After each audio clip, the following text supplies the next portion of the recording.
Hello' everyone, মইনো দিনটো কি কাম কৰিলোঁ অকণমান তাকে দেখাম বুলি, যিহেতু পাকঘৰৰে কাম যে সেয়ে পাকঘৰৰ কামেই দেখালোঁ। কি বনালোনো কি কৰিলোঁ তাকে অকণমান ভিডিঅ' কৰি ৰাখিলোঁ।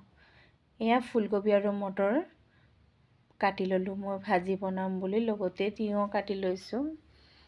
অকণমান মাছ আছে, তিয়ঁহৰ খাৰ বনাম। সেয়ে গোটেই কাটা মিলা ৰেডি হৈ গ'ল। কেৰাহী বহাই দিলোঁ, তেল পিঁয়াজ দি মই ফুলকবি আৰু মটৰখিনি আগতে ভাজি ল'লোঁ। এতিয়া মটৰবোৰ খাই কিনে কিন্তু গ্ৰীণ মটৰ খাই বহুত টেষ্ট লাগে, মানে মিঠা মিঠা লাগে। সেয়ে ফুলকবি আৰু মটৰ বহাই দিলোঁ। প্ৰথমতে কাটি মেলি ল'লে বনোৱাটো ইমান মানে টান নহয় আৰু হৈ যায় সোনকালে।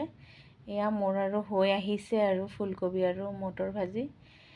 ধনিয়া পাত শেষত কাটি দি মেলি মোৰ ভাজিখন ৰেডি হৈ গ'ল। এতিয়া মই তেল অকণমান দি মাছখিনি আছিলে লৰাই চৰাই দি দিলোঁ। তাত সৰিয়হ ফুটাই দি তিয়ঁহখিনি বহাই দিলোঁ। ইয়াতে অকণমান মই ছ'ডা দিছোঁ। ছ'ডা দি অকণমান সময় ঢাকন দি সিদ্ধ হৈ যোৱাত পানী অকণমান ঢালি দিলোঁ। তাত লগতে অলপ মাছ দি দিলোঁ।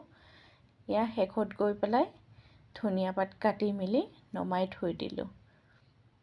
আজি মই এয়াই বনালোঁ, আপোনালোকক এয়াই দেখালোঁ যি বনালোঁ। এয়া হৈছে তিয়ঁহৰ খাৰ, এয়া হৈছে তিতা ফুল মাথাৰে, মাছৰ মাথাৰে ফুলকবি আৰু মটৰ ভাজি। এয়া অলপ আঞ্জা আছিলে।